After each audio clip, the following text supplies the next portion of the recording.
Why did Sri Shankara expound the Maya theory? The world was first being examined by him only from the level of the generic mind and brought into line with subtle experiences. He was attempting to prove only the unreality of the gross world.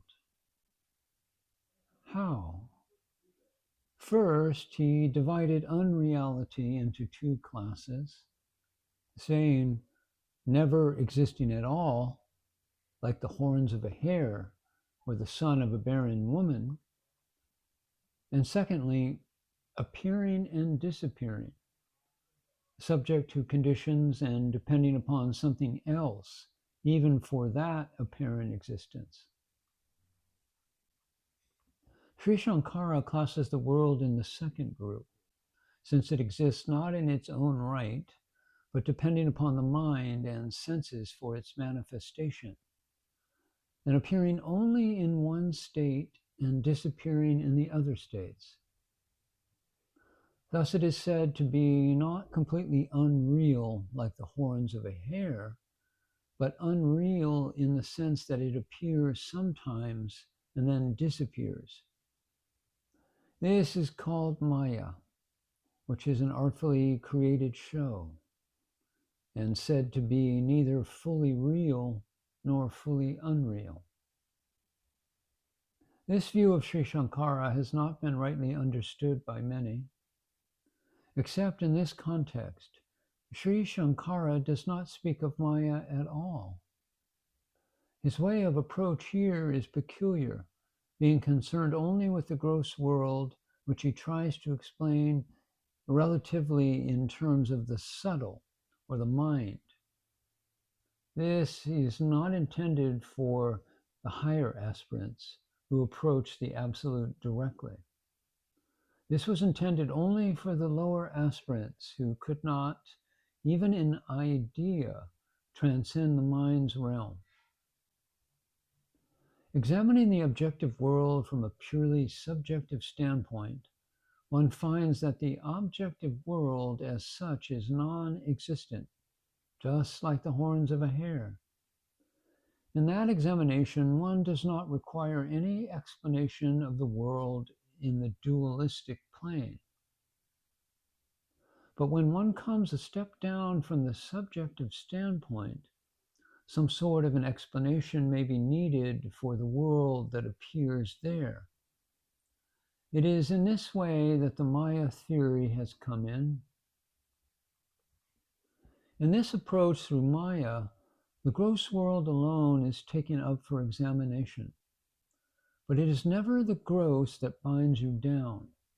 It is only your thoughts and feelings that actually bind you. So you must examine the whole world exhaustively, or at least the vital part of it, the subtle, which is comprised of thoughts and feelings, and in this way get to a satisfactory solution.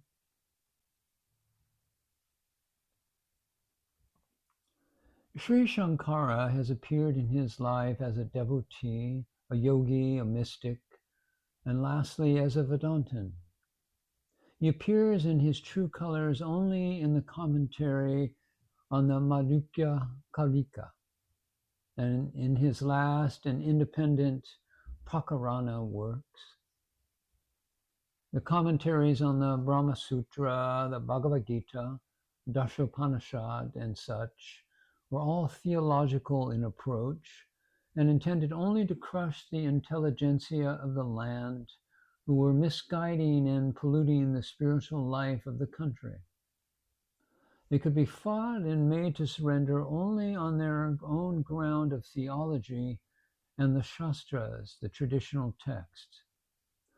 Therefore, Sri Shankara, in the course of his work of destroying the wild and pernicious growths in the religious and spiritual life of India, made capital use of the existing systems of theology and the Shastras.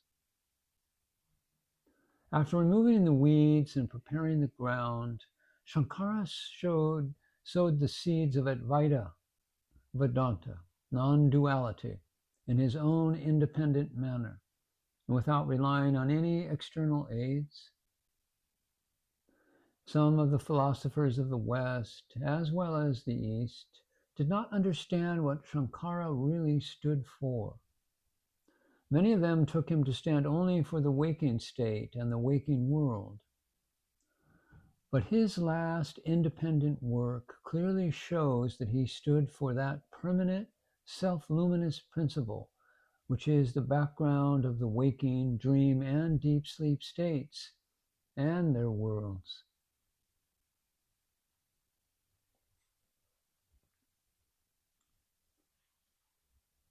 Can you speak of the Shastras, the traditional texts, and how they relate to Guru? The Upanishads and the higher Shastras on Advaita have all, without exception, made many bold assertions regarding truth, based upon their authors' experiences alone. But the way that Guru Nathan explains it, and proving these very assertions clearly to the limit of our understanding, he does so in the light of the higher logic or higher reason till they sink into our own experience.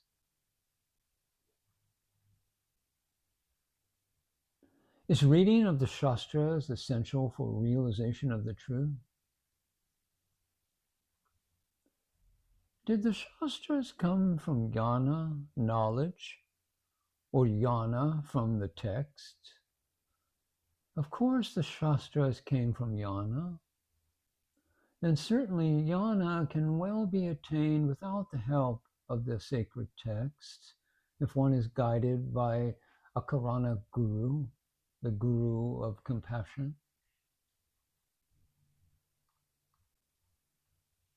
It is only the ignorant man who had not the good fortune to be blessed by a living sage, a true Guru, that usually takes to Shastras, somewhat helplessly. Knowledge, or pure consciousness, is the parent of the Shastras.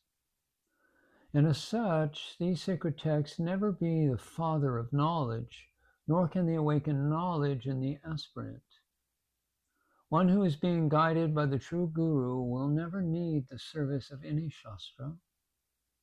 The ultimate purpose and utility of all the sacred texts is only to convince the aspirant about the supreme need of a Guru and to help him to seek one. As it states in the Katha Upanishad, arise, awake, find those who are the best, and realize the truth.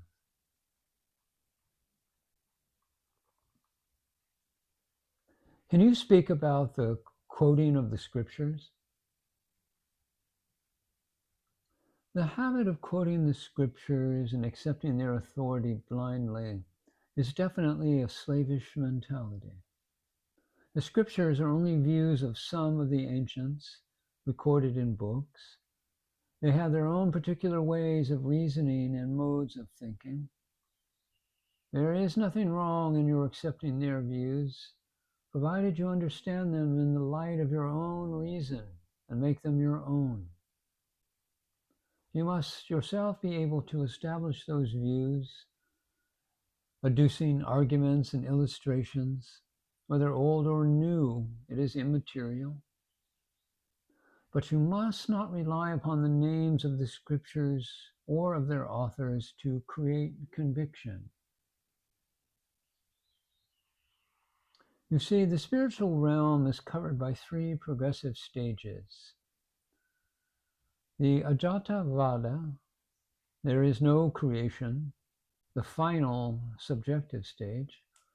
The Dristi Shristi Veda, that is, perception begets creation, the intermediate mental stage. And third is the Shristi Dristi Veda, whereas creation is perceived, the worldly objective stage. Many Shastras abound in this third lowest stage. Their variety and volume confound the ordinary reader with their innumerable arguments and counter-arguments, which are all purely academic. In all those arguments, the trace and color of the waking state is felt and emphasized. But the correct approach is to stand as awareness that witnesses the state. That alone is the truth, and that alone has the right to speak of any state. When you know the waking state, you stand separate from the waking state, and then the waking state disappears as such.